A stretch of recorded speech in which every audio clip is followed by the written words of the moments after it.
Welcome to SCN Corporate Connect. I'm Greg Greenberg, reporting live from United Nations Plaza, and my guest today is Jane Thomason. She is the CEO of Abt Associates Australia. Welcome, Jane. Thank you. Okay, so we're here at the UN. We're kicking off the Decade of Women initiative, and today is International Women's Day. So what does that mean to you and your work? I'm tremendously excited to be here today. My work has been around poverty and inequality, and the Decade of Women symbolises for me the ability for us to bring together the technological advances that we see today with the age-old problems that we have of poverty and inequality, particularly amongst women and girls. So I think that this is a decade where we really can transform their lives in a way we've never been able to before. Well, one way people say that we can help solve that problem of inequality and promote gender equity is through the blockchain. And you were one of the early promoters, prominent speakers about the blockchain. How did you originally get interested? Well, I have to say it was from my son. And from a series of mistakes. My son used to play World of Warcraft, and I insisted that this was a bad thing.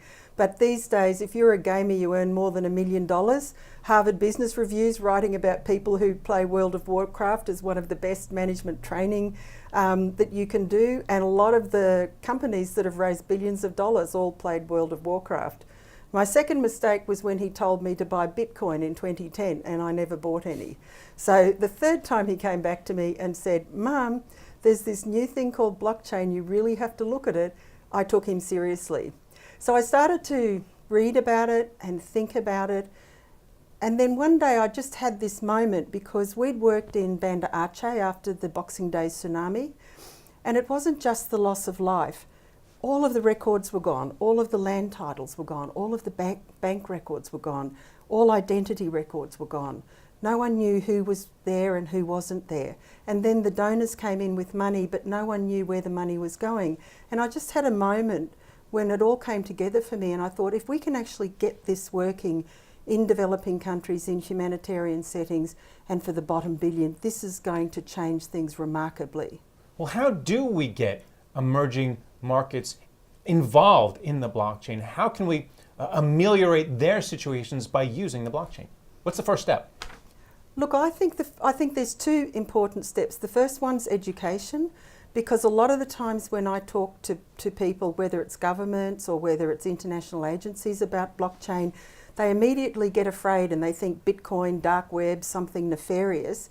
And so there's a lot of work that we need to do to actually help them understand that this technology is far more than that, and if we're able to take it to scale, it can change lives. So education's the first thing. The second thing I think is really important is to get out there and get some proof of concepts going. Show that this actually can be done and what it can do.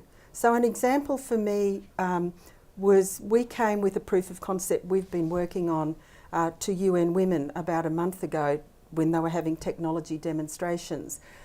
And we stood there in New York and we sent a remittance transfer to a woman in a very remote village in Papua New Guinea in 3 seconds. And that was incredibly powerful. So I think what we need to do is we need to get more examples of blockchain and how it actually can change people's lives and show people, because then people will be interested in scaling it. How are governments reacting? You're speaking to people at the UN, we're at United Nations Plaza. So how are governments individually reacting to some of these proposals? Variously, because it's the same issue as I mentioned before. Initially they're cautious about Bitcoin, but my experience is when you show governments and you talk to them about what it can do, they get really interested. Naturally, they're concerned about compliance and regulation and cybersecurity and things like that. But these are issues that can be dealt with, and I think there's a tremendous amount of interest among many developing country governments because they can see what it can do for their people. And what about raising money? Should you tokenize the process? Everyone's putting tokens out right now, raising money. Is that the best way to promote these reforms?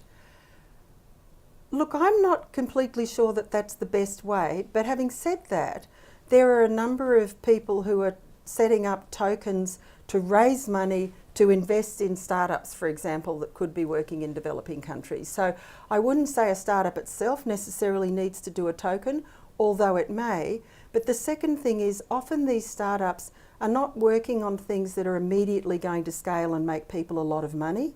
So they need seed money to get going and to get to the point that they've got a proof of concept where either it will scale commercially or governments or international bodies will want to use it.